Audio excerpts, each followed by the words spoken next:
ನಮಸ್ತೆ ಫ್ರೆಂಡ್ಸ್, ರಾಜ್ ಜಾಬ್ಸ್ಗೆ ಸ್ವಾಗತ. ಕರ್ನಾಟಕ ರಾಜ್ಯ ಸರ್ಕಾರದಿಂದ ಅಬಕಾರಿ ಇಲಾಖೆಯಿಂದ ಸಿಹಿ ಸುದ್ದಿಯೊಂದು ಬಿಡುಗಡೆಯಾಗಿದೆ ನೋಡಿ.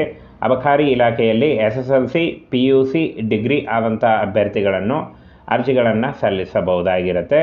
ಹಾಗೆ ವಯೋಮಿತಿ ಕನಿಷ್ಠ 18ರಿಂದ 30 ವರ್ಷದ ಒಳಗಿನವರು ಅಂತ ಹೇಳಿದ್ದಾರೆ. ವಯೋಮಿತಿ ಸಡಿಲಿಕೆ ಕೂಡ ಇರುತ್ತೆ. OBC ಅಭ್ಯರ್ಥಿಗಳಿಗೆ 3 ವರ್ಷ ಮತ್ತು SC/ST ಅಭ್ಯರ್ಥಿಗಳಿಗೆ 5 ವರ್ಷಗಳ ವಯೋಮಿತಿ ಸಡಿಲಿಕೆ ಕೂಡ ಇರುತ್ತೆ.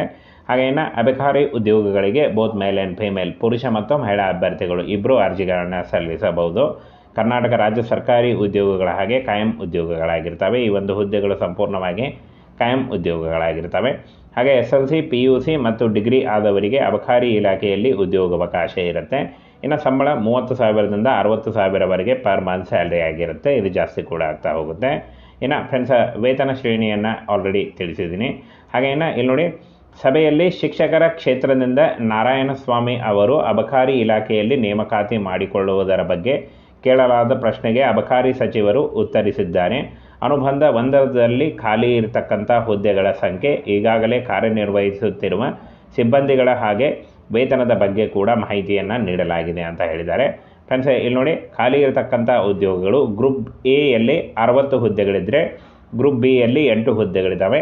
ಹಾಗೆ ಗ್ರೂಪ್ ಸಿಯಲ್ಲಿ 1,633 ಖಾಲಿ ಉದ್ಯೋಗಗಳಿದ್ದಾವೆ ನೋಡಿ. ಈ ಒಂದು ಖಾಲಿ ಉದ್ಯೋಗಗಳಿಗೆ ನೇಮಕಾತಿ ಆಗುತ್ತೆ ಅಂತ ಹೇಳಿದ್ದಾರೆ.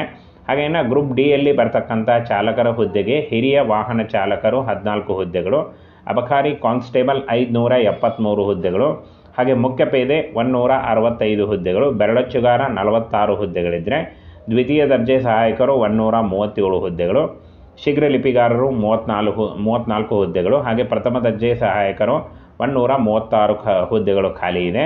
ಹಾಗೆ ಅಬಕಾರಿ ಉಪನಿರೀಕ್ಷಕರು 353 ಹುದ್ದೆಗಳು, ಹಾಗೆ ಅಬಕಾರಿ ನಿರೀಕ್ಷಕರು 60 ಹುದ್ದೆಗಳು, ಲ್ಯಾಬ್ ಸಹಾಯಕ 2 ಹುದ್ದೆಗಳು ಖಾಲಿ ಇದೆ. ಹಾಗೆ ಗ್ರೂಪ್ ಡಿಯಲ್ಲಿ ಒಟ್ಟು 1,755 ಹುದ್ದೆಗಳು ಖಾಲಿ ಇದೆ. ಈ ಹುದ್ದೆಗಳಿಗೆ ಅರ್ಜಿ ಸಲ್ಲಿಸಿದ ಅಭ್ಯರ್ಥಿಗಳನ್ನು ನೇರ ನೇಮಕಾತಿ ಮೂಲಕ ಆಯ್ಕೆಯನ್ನು ಮಾಡಿಕೊಳ್ಳಲಾಗುತ್ತೆ.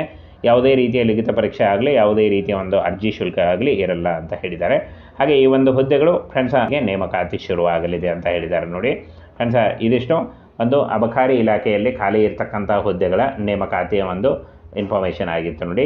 ಕೆಲವೇ ದಿನಗಳಲ್ಲಿ ಈ ಒಂದು ನೇಮಕಾತಿಗೆ ಅರ್ಜಿಗಳನ್ನು ಕರೆಯಲಾಗುತ್ತೆ ನೋಡಿ. ನೋಟಿಫಿಕೇಷನ್ ಕೂಡ ಬಿಡುಗಡೆ ಮಾಡಲಾಗುತ್ತೆ. ಫ್ರೆಂಡ್ಸ್, ಕರ್ನಾಟಕ ಅಬಕಾರಿ ಇಲಾಖೆಯಲ್ಲಿ ಖಾಲಿ ಇರತಕ್ಕಂಥ ಹುದ್ದೆಗಳ ಒಂದು ಕಂಪ್ಲೀಟ್ ಡೀಟೇಲ್ಸ್ ಆಗಿತ್ತು.